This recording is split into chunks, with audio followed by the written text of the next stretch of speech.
काय रे पोरा, एकटा बसला? काय नाही,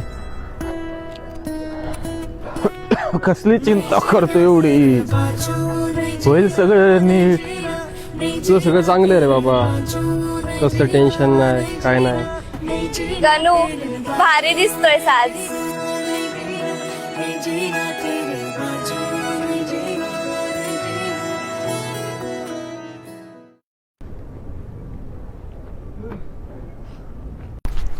काय रे गोपी, इथं काय करतोय? भूक लागली कधीची शोधतोय तुला, कॅन्टीन पण बंद आहे. काही करायची इच्छाच नाही रे आज माझी, मनच लागत नाही कुठं. कसला विचार करतोय? काय नाही. गोप्या, तुला कॉलेजमधल्या प्रत्येक पोराची एकूण एक गोष्ट माहिती